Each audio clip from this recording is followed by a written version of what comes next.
जैसा कि आपको ज्ञात है, हमारे माननीय प्रधानमंत्री श्री नरेंद्र मोदी जी ने हाल ही में लद्दाख का दौरा कर हमारे बहादुर जवानों से मुलाकात की थी एवं उन्हें यह संदेश भी दिया था कि समस्त देशवासी अपने वीर जवानों के साथ खड़े हैं।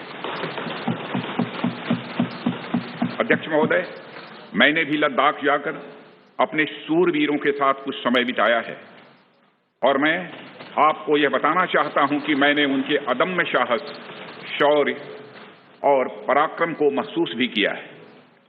आप जानते हैं कि कर्नल संतोष बाबू और उनके 19 वीर साथियों ने अपनी मातृभूमि की रक्षा करते हुए अपना सर्वोच्च बलिदान दिया है। अध्यक्ष महोदय, कल ही सदन ने 2 मिनट मौन रखकर उन्हें अपनी श्रद्धांजलि अर्पित की है। सबसे पहले मैं संक्षेप में चाइना के साथ हमारे बाउंड्री इश्यूज के बारे में बताना चाहता हूं। जैसा कि सदन इस बात से अवगत है कि भारत एवं चीन की सीमा का प्रश्न अभी तक अनरिजॉल्व्ड है। भारत और चाइना की बाउंड्री का कस्टमरी और ट्रेडिशनल अलाइनमेंट चाइना नहीं मानता है। हम यह मानते हैं कि यह अलाइनमेंट वेल एस्टेब्लिश्ड भौगोलिक सिद्धांतों पर आधारित है, जिसकी पुष्टि न केवल ट्रीटीज और एग्रीमेंट द्वारा बल्कि हिस्टोरिक यूजेस के प्रैक्टिसेस द्वारा भी हुई है। इससे दोनों देश सदियों से अवगत हैं, जबकि चाइना यह मानता है कि बाउंड्री अभी भी औपचारिक रूप से निर्धारित नहीं है। साथ ही चाइना यह भी मानता है कि हिस्टोरिकल ज्यूरिडिक्शन के आधार पर जो ट्रेडिशनल कस्टमरी लाइन है, उसके बारे में दोनों देशों की एक अलग अलग व्याख्या है। दोनों देश 1950 एवं 1960 के दशक में इस पर बातचीत कर रहे थे, परंतु इस पर म्यूचुअली एक्सेप्टेबल समाधान नहीं निकल पाया। जैसा कि यह सदन अच्छी तरह अवगत है कि चाइना भारत की लगभग 38,000 स्क्वायर किलोमीटर भूमि का अनधिकृत कब्जा लद्दाख में किए हुए है। इसके अलावा 1963 में एक तथाकथित बाउंड्री एग्रीमेंट के तहत पाकिस्तान ने पीओके की 5,180 स्क्वायर किलोमीटर भारतीय जमीन अवैध रूप से चाइना को सौंप दी है। चाइना अरुणाचल प्रदेश की सीमा से लगे हुए लगभग 90,000 स्क्वायर किलोमीटर भारतीय क्षेत्र को भी अपना बताता है। अध्यक्ष महोदय, भारत तथा चाइना दोनों ने औपचारिक तौर पर यह माना है कि सीमा का प्रश्न एक जटिल मुद्दा है, जिसके समाधान के लिए पेशेंस की आवश्यकता है तथा इस इशू का फेयर, रीजनेबल और म्यूचुअली एक्सेप्टेबल समाधान शांतिपूर्ण बातचीत के द्वारा निकाला जाना चाहिए। अंतरिम रूप से दोनों पक्षों ने यह मान लिया है कि सीमा पर पीस और ट्रैंक्विलिटी बहाल रखना बाइलेटरल रिलेशंस को बढ़ाने के लिए यह अत्यंत आवश्यक है। मैं यह भी बताना चाहता हूं कि अभी तक इंडिया चाइना के बॉर्डर एरियाज में commonly delineated line of actual control नहीं है और एलएसी को लेकर दोनों का परसेप्शन अलग अलग है। इसलिए पीस और ट्रैंक्विलिटी बहाल रखने के लिए दोनों देशों के बीच कई तरह के एग्रीमेंट्स और प्रोटोकॉल्स भी हैं। इन समझौतों के तहत दोनों देशों ने यह माना है कि एलएसी पर पीस और ट्रैंक्विलिटी बहाल रखी जाएगी, जिस पर एलएसी की अपनी अपनी रेस्पेक्टिव पोजीशंस और बाउंड्री क्वेश्चन का कोई असर नहीं माना जाएगा। इस आधार पर वर्ष 1988 के बाद से दोनों देशों के बाइलेटरल रिलेशंस में काफी विकास हुआ था। भारत का मानना है कि बाइलेटरल रिलेशंस को विकसित किया जा सकता है तथा साथ ही साथ बाउंड्री मुद्दे के समाधान के बारे में भी चर्चा की जा सकती है, परंतु एलएसी पर पीस और ट्रैंक्विलिटी में किसी भी प्रकार की गंभीर स्थिति का बाइलेटरल रिलेशंस पर निश्चित रूप से असर पड़ेगा। अध्यक्ष महोदय, वर्ष 1993 और 1996 के समझौते में इस बात का जिक्र है कि एलएसी के पास दोनों देश अपनी सेनाओं की संख्या कम से कम रखेंगे। समझौते में यह भी है कि जब तक बाउंड्री इश्यूज का पूर्ण समाधान नहीं होता है, तब तक एलएसी को स्ट्रिक्टली रेस्पेक्ट और एडहेर किया जाएगा और उसका उल्लंघन किसी भी सूरत में नहीं किया जाएगा। इन समझौतों में भारत व चाइना एलएसी के क्लैरिफिकेशन द्वारा एक कॉमन अंडरस्टैंडिंग पर पहुंचने के लिए भी कमिटेड हुए थे। इसके आधार पर 1990 से 2003 तक दोनों देशों द्वारा एलएसी पर एक कॉमन अंडरस्टैंडिंग बनाने की कोशिश की गई, लेकिन इसके बाद चाइना ने इस कार्रवाई को आगे बढ़ाने पर सहमति नहीं जताई। इसके कारण कई जगहों पर चाइना तथा भारत के बीच एलएसी परसेप्शंस में ओवरलैप है। इन क्षेत्रों में तथा बॉर्डर के कुछ अन्य इलाकों में दूसरे समझौतों के आधार पर दोनों की सेनाएं फेस ऑफ आज की स्थिति का समाधान निकालती हैं, जिससे कि शांति कायम हो।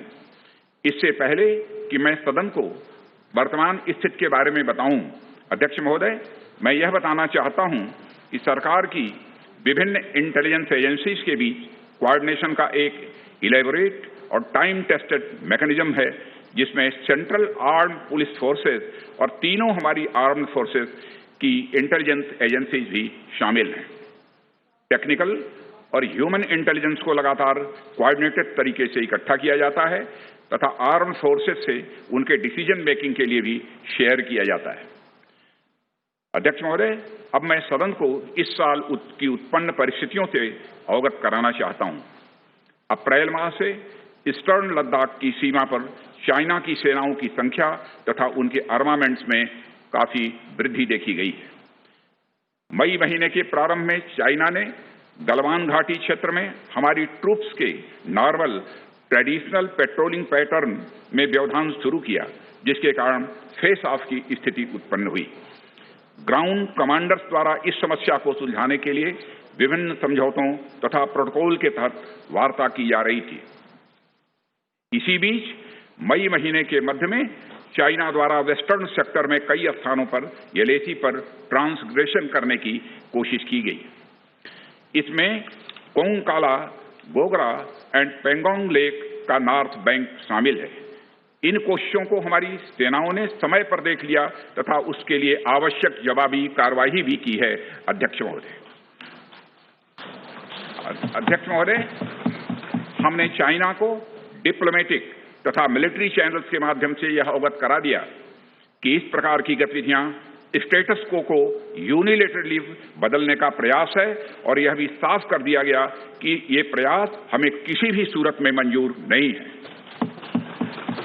अध्यक्ष महोदय, एलएसी के ऊपर फ्रिक्शन बढ़ता हुआ देखकर दोनों तरफ के सैन्य कमांडरों ने 6 जून 2020 को मीटिंग की तथा इस बात पर सहमत बनी कि रेसिप्रोकल एक्शंस के द्वारा डिसएंगेजमेंट किया जाए। दोनों पक्ष इस बात पर भी सहमत हुए कि एलएसी को माना जाएगा तथा कोई ऐसी कार्रवाई नहीं की जाएगी जिससे स्टेटस को बदले। किंतु इस सहमति के वायलेशन में चीन द्वारा एक वायलेंट फेस ऑफ की स्थिति 15 जून को गलवान में क्रिएट की गई। हमारे बहादुर सिपाहियों ने, हमारे बहादुर सेना के जवानों ने अपनी जान का बलिदान दिया और साथ ही चीनी पक्ष को भी भारी क्षति पहुंचाई है। अध्यक्ष महोदय, और अपनी सीमा की सुरक्षा में वह कामयाब रहे हैं। इस पूरी अवधि के दौरान हमारे बहादुर जवानों ने जहां संयम की जरूरत थी वहां संयम रखा तथा जहां शौर्य की जरूरत थी वहां शौर्य प्रदर्शित किया है। अध्यक्ष महोदय, मैं सदन से अध्यक्ष महोदय यह अनुरोध करता हूं कि हमारे दिलेर जवानों की वीरता एवं उनके बहादुरी की भूरी भूरी प्रशंसा की जानी चाहिए। हमारे बहादुर जवान अत्यंत मुश्किल परिस्थितियों में अपने अथक प्रयास से समस्त देशवासियों को सुरक्षित रख रहे हैं। एक ओर किसी को भी हमारे सीमा की सुरक्षा के प्रति हमारे डिटर्मिनेशन के बारे में संदेह नहीं होना चाहिए। वहीं भारत यह भी मानता है कि पड़ोसियों के साथ शांतिपूर्ण संबंधों के लिए आपसी सम्मान और आपसी सेंसिटिविटी भी आवश्यक है। क्योंकि हम मौजूदा स्थिति का डायलॉग के जरिए समाधान चाहते हैं और हमने चाइनीज साइड के साथ डिप्लोमेटिक और मिलिट्री एंगेजमेंट बनाए रखा है। इन डिस्कशंस में 3 की प्रिंसिपल्स हमारी अप्रोच को तय करते हैं। फर्स्ट, दोनों पक्षों को एलएसी का सम्मान और कड़ाई से पालन करना चाहिए। सेकंड, किसी भी पक्ष को अपनी तरफ से यथास्थिति का उल्लंघन करने का प्रयास नहीं करना चाहिए। और थर्ड, दोनों पक्षों के बीच सभी समझौतों और अंडरस्टैंडिंग्स का पूर्णतया पालन होना चाहिए। चाइनीज साइड की यह पोजीशन है कि स्थिति को एक जिम्मेदार ढंग से हैंडल किया जाना चाहिए और द्विपक्षीय समझौतों एवं प्रोटोकॉल के अनुसार शांति एवं सद्भाव सुनिश्चित किया जाना चाहिए। वह भी यही कहते हैं।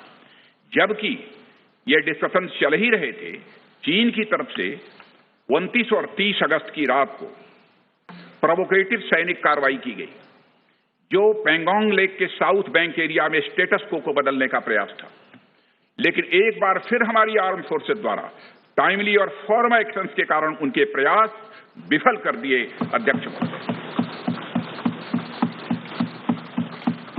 अध्यक्ष महोदय, जैसा कि उपर्युक्त घटनाक्रम से यह स्पष्ट है, चीन की कार्रवाई से हमारे विभिन्न द्विपक्षीय समझौतों के प्रति उसका डिसरिगार्ड पूरी तरह से दिखता है।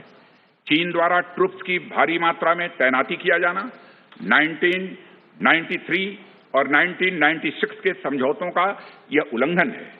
एलएसी का सम्मान करना और उसका कड़ाई से पालन किया जाना सीमा क्षेत्रों में शांति और सद्भाव का आधार है और इसे 1993 एवं 1996 के समझौते में स्पष्ट रूप से यह स्वीकार भी किया गया है। जबकि हमारी आर्म्ड फोर्सेस इसका पूरी तरह से पालन करती हैं। चाइनीज साइड की ओर से ऐसा नहीं हुआ है। उनकी कार्रवाई के कारण एलएसी के आसपास समय समय पर फेस ऑफ्स और फ्रिक्शंस भी पैदा हुए हैं। जैसा कि मैंने पहले भी उल्लेख किया, इन समझौतों में फेस ऑफ की स्थिति से निपटने के लिए विस्तृत प्रोसीजर्स और नॉर्म्स भी निर्धारित हैं। तथापि इस वर्ष हाल की घटनाओं में चाइनीज फोर्सेस का वायलेंट कंडक्ट सभी म्यूचुअली एग्रीड नॉर्म्स का पूरी तरह से उल्लंघन है। अभी की स्थिति के अनुसार चाइनीज साइड ने एलएसी और अंदरूनी क्षेत्रों में बड़ी संख्या में सैनिक टुकड़ियां और गोला बारूद मोबिलाइज किया हुआ है। पूर्वी लद्दाख और गोगरा और कोंकला और पेंगोंग लेक का नॉर्थ और साउथ बैंक पर कई फ्रिक्शन एरियाज हैं। चीन की कार्रवाई के जवाब में हमारी आर्म्ड फोर्सेज ने भी इन क्षेत्रों में उपयुक्त काउंटर डिप्लॉयमेंट्स किए हैं अध्यक्ष महोदय, ताकि भारत के सिक्योरिटी इंटरेस्ट को पूरी तरह से सुरक्षित रखा जा सके। अध्यक्ष महोदय, मैं सदन को आश्वस्त रहना चाहिए कि हमारी आर्म्ड फोर्सेज इस चुनौती का सफलतापूर्वक सामना करेंगी और हमारी आर्म्ड फोर्सेज साथ ही साथ जिस प्रकार की उनके द्वारा आज भी कार्रवाई की जा रही है, जिस प्रकार से सीमा की रक्षा की जा रही है, हम सबको हमारी आर्म फोर्सेज के ऊपर गौरव है अध्यक्ष महोदय, गौरव की अनुभूति होती है। अभी जो स्थिति बनी हुई है उसमें सेंसिटिव ऑपरेशनल इश्यूज शामिल हैं। इसलिए मैं इस बारे में ज्यादा ब्यौरा का खुलासा यदि करना चाहूं तब भी नहीं कर सकता हूं अध्यक्ष महोदय, यह हमारी एक सीमा है और मैं आश्वस्त हूं यह सदन हमारी इस सेंसिटिविटी को भी समझेगा। और अध्यक्ष महोदय, मैं कोविड-19 के चैलेंजिंग समय में हमारी आर्म्ड फोर्सेस और आईटीबीपी के तेजी से डिप्लॉयमेंट हुई हैं और उनके प्रयासों को एप्रिशिएट किए जाने की जरूरत है। और यह इसलिए भी संभव हुआ है क्योंकि सरकार ने पिछले कुछ वर्षों में बॉर्डर इंफ्रास्ट्रक्चर के विकास को काफी अहमियत दी है। सदन को जानकारी है कि पिछले कई दशकों में चीन ने बड़े पैमाने पर इंफ्रास्ट्रक्चर एक्टिविटी शुरू की है, जिनसे बॉर्डर एरिया में उनकी डिप्लॉयमेंट क्षमता भी बढ़ी है। इसके जवाब में हमारी सरकार ने भी बॉर्डर इंफ्रास्ट्रक्चर के विकास के लिए अपना काफी बजट बढ़ाया है, जो पहले से दोगुना से भी अधिक है। इसके फलस्वरूप बॉर्डर एरियाज में काफी रोड्स और ब्रिजेज भी बने हैं। इससे न केवल लोकल पॉपुलेशन को जरूरी कनेक्टिविटी मिली है, बल्कि हमारी आर्म्ड फोर्सेस को बेहतर लॉजिस्टिकल सपोर्ट भी मिला है। ओके। अध्यक्ष महोदय, इसके कारण वे बॉर्डर एरियाज में अधिक अलर्ट रह सकते हैं। 1 मिनट, सेक्रेटरी जनरल ट्रांसलेशन शुरू कर दें। आ रहा है, एक बार चेक कर लो। ठीक, एक बार चेक कर लें दोबारा। ओके। अध्यक्ष महोदय, इसके कारण वे बॉर्डर एरियाज में अधिक अलर्ट रह सकते हैं और जरूरत पड़ने पर बेहतर जवाबी कार्रवाई भी कर सकते हैं। आने वाले समय में भी सरकार इस उद्देश्य के प्रति पूरी तरह से कमिटेड रहेगी, यह मैं सदन को आश्वस्त करना चाहता हूं। आदरणीय अध्यक्ष महोदय, मैं इस बात पर बल देना चाहूंगा कि भारत हमारे बॉर्डर एरियाज में मौजूदा मुद्दों का हल शांतिपूर्ण बातचीत और कंसल्टेशन के जरिए किए जाने के प्रति कमिटेड है। इस उद्देश्य को पाने के लिए मैं अपने चाइनीज काउंटर पार्ट से 4 सितंबर को मॉस्को में मिला और उनसे हमारी इन डेप्थ डिस्कशन भी हुई। मैंने स्पष्ट तरीके से हमारी चिंताओं को चीनी पक्ष के सामने रखा, जो उनकी बड़ी संख्या में ट्रूप्स की तैनाती और उनका एग्रेसिव बिहेवियर और यूनिलैटरल स्टेटस को बदलने की कोशिश से रिलेटेड था। मैंने यह भी स्पष्ट किया कि हम इस मुद्दे को शांतिपूर्ण ढंग से हल करना चाहते हैं और हम चाहते हैं कि चीनी पक्ष हमारे साथ मिलकर काम करे। वहीं हमने अध्यक्ष महोदय यह भी स्पष्ट कर दिया कि हम भारत की सॉवरेनिटी और टेरिटोरियल इंटीग्रिटी की रक्षा के लिए पूरी तरह से डिटरमिन्ड हैं। इसके बाद मेरे कोलीग विदेश मंत्री श्री जयशंकर जी भी 10 सितंबर को मॉस्को में चाइनीज विदेश मंत्री से मिले। दोनों एक एग्रीमेंट पर पहुंचे कि यदि चाइनीज साइड द्वारा सिंसियरली और फेथफुली एग्रीमेंट को इंप्लीमेंट किया जाता है तो कंप्लीट डिसएंगेजमेंट प्राप्त किया जा सकता है और बॉर्डर एरिया में शांति स्थापित हो सकती है। अध्यक्ष महोदय, जैसा कि सभी सम्मानित सदस्यों को जानकारी है कि बीते समय में भी चीन के साथ हमारे बॉर्डर एरियाज में लंबे स्टैंड ऑफ्स की स्थिति यह कई बार बनी है, जिसका शांतिपूर्ण तरीके से समाधान भी किया गया था। हालांकि इस वर्ष की स्थिति, चाहे वो ट्रूप्स की स्केल ऑफ इन्वॉल्वमेंट हो या फ्रिक्शन पॉइंट्स की संख्या हो, वह पहले से बहुत अलग है। फिर भी हम मौजूदा स्थिति के शांतिपूर्ण समाधान के लिए पूरी तरह से कमिटेड हैं। इसके साथ साथ मैं सदन को आश्वस्त करना चाहता हूं कि हम सभी परिस्थितियों से निपटने के लिए भी तैयार हैं।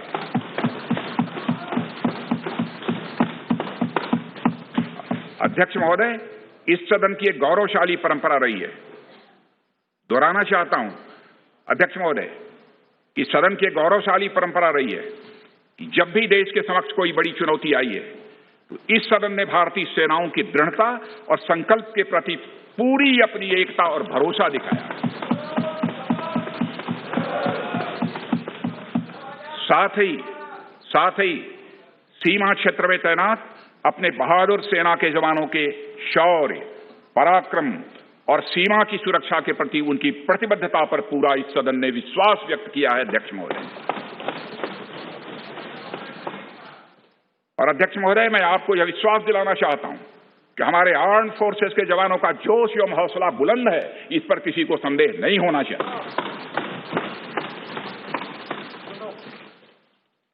माननीय प्रधानमंत्री जी के बहादुर जवानों के बीच जाने के बाद हमारे कमांडर तथा जवानों में यह संदेश गया है कि देश के 130 करोड़ आदिवासी जवानों के साथ खड़े हैं। उनके लिए बर्फीली ऊंचाइयों के अनुरूप विशेष प्रकार के गर्म कपड़े, उनके रहने का स्पेशलाइज टेंट तथा उनके सभी अस्त्र शस्त्र एवं गोला बारूद की पर्याप्त व्यवस्था की गई है। अध्यक्ष महोदय, हमारे जवानों का यह संकल्प सराहनीय है कि दुर्गम ऊंचाइयों पर जहां ऑक्सीजन की कमी है तथा तापमान 0 से नीचे है, उनके उत्साह में कोई कमी नहीं आती है और वे सियाचिन, कारगिल और आदि ऊंचाइयों पर अपना कर्तव्य इतने वर्षों से लगातार निभाते आ रहे हैं। और अध्यक्ष महोदय, मुझे इस गौरवमयी सदन के साथ यह साझा करने में यह कतई संकोच नहीं है कि लद्दाख में हम एक चुनौती के दौर से गुजर रहे हैं और मैं इस सदन से यह आग्रह करना चाहता हूं कि हमें एक रेजोल्यूशन द्वारा पारित करना चाहिए कि हम अपने वीर जवानों के साथ कदम से कदम मिलाकर खड़े हैं। पूरा सदन अपने वीर जवानों के साथ कदम से कदम मिलाकर खड़ा है, जो कि अपनी जान की, अपनी जिंदगी की बगैर परवाह किए हुए देश की चोटियों की ऊंचाइयों पर विषम परिस्थितियों के बावजूद हमारी भारत माता की वह रक्षा करते हैं। यह समय है जब यह सदन अपने सशस्त्र सेनाओं के साहस और वीरता पर पूर्ण विश्वास जताते हुए उनको यह संदेश भेजे कि यह सदन और सारा देश सशस्त्र सेनाओं के साथ है जो भारत की संप्रभुता और अखंडता की रक्षा में लगातार जुटे हुए हैं। इन्हीं शब्दों के साथ अध्यक्ष महोदय, मैं अपना निवेदन समाप्त करता हूं।